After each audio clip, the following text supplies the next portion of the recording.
अस्सलाम वालेकुम काश्तकार भाइयों, अगर कपास की फसल से 25 मन फी एकड़ पैदावार लेनी है तो आज मैं आपको 3 अहम बातें बताने लगा हूं। अगर इस पर आप अमल करेंगे तो इंशाल्लाह आप अच्छी पैदावार लेने में कामयाब हो जाएंगे।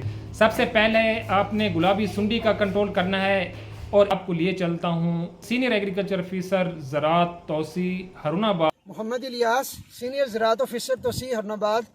काश्तकार भाइयों को गुजारिश है कि इस वक्त अलहमदुल्ला साडे इलाके च कपाह की फसल भरपूर टिंडा भी तैयार कर रही है, फुल गुड्डी भी भरपूर लै रही है और रात का टैंपरेचर जो है वो लो हो रहा है, रात ठंडियां हो रही ने। ये मौसम गुलाबी सुंडी के हमले लिए इंतहाई साजगार है। काश्तकार भाइयों को गुजारिश है कि जिथे असी दीगर कीड़ियों के खिलाफ स्प्रे कर रहे हैं, गुलाबी सुंडी के कंट्रोल लिए अपने खेत च फेरामोन ट्रैप लाया जाए और जो उस ट्रैप च गुलाबी सुंडी के परवाने आना शुरू हो जाए तो गुलाबी सुंडी के स्प्रे भी अपने मैनेजमेंट शामिल किया जाए ताकि इस फसल को गुलाबी सुंडी के हमले तो महफूज बनाया जाए।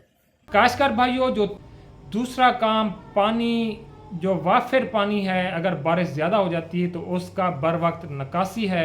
इस वक्त मानसून सीजन जो है वो अपने उरूज पे है और अलहमदुल्ला साडे इलाके च कपाह की फसल बहुत अच्छी खड़ी है। काश्तकार भाइयों को गुजारिश है कि दीगर मैनेजमेंट के नाल बारिशों को मद्देनज़र रखते हुए अपने कपाह के खेत चों पानी की निकासी के फौरी बंदोबस्त लिए अज तो ही अपनी अरेंजमेंट कर लो। अगर किसी जगह पर बारिश होंगी है और ज़्यादा पानी खड़ा होंगे कपाह के अंदर तो 24 घंटे के अंदर अंदर पानी की निकासी जी उसनों यकीनी बनाया जाए ताकि कपाह की फसल को बारिशों के नुकसान तो महफूज बनाया जाए। तीसरा बड़ा अहम काम है, बारिशों के बाद ज़्यादा पानी की वजह से जो खादें होती हैं वो लीच डाउन हो जाती हैं, ज़ेरे ज़मीन चली जाती हैं और पौधे के जड़ों से ये बाहर हो जाती है। नतीजतन फसल जो है वो पिलाहट का शिकार हो जाती है, फुल गुड्डी का केरा शुरू हो जाता है। तो ज़रूरी है एक बोरी नाइट्रोफास 2 किस्तों में आपने डालनी है और 10 किलोग्राम पोटाशियम सल्फेट का भी इस्तेमाल करना है। इसके अलावा क्योंकि हमारे यहाँ पर मौसमी कपास में साइटो वैराइटीज़ कम अज़ कम 60 से 70% लगी हुई है, सिंगल ग्रीन वैराइटीज़ लगी हुई हैं, तो सैटो वैराइटी का कद बारिश के बाद तेज़ी से बढ़ने लगा है। तो इसके लिए आपने 2 स्प्रे पोटाशियम नाइट्रेट के कलमी शोरा जिसे कहते हैं हफ्ता 10 दिन के वक्फे से करने, ताकि फसल का कद रुका रहे और फल फूल की तरफ जाए बजाय इसके कद करे। और ये मेरा आजमूदा नुस्खा है और इसके बेहतरीन रिजल्ट हैं।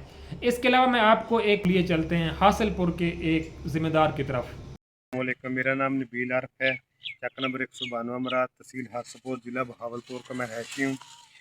मैंने 12 एकड़ कपास काट की है जिसकी उम्र तकरीबन 3 से 3.5 मंथ है।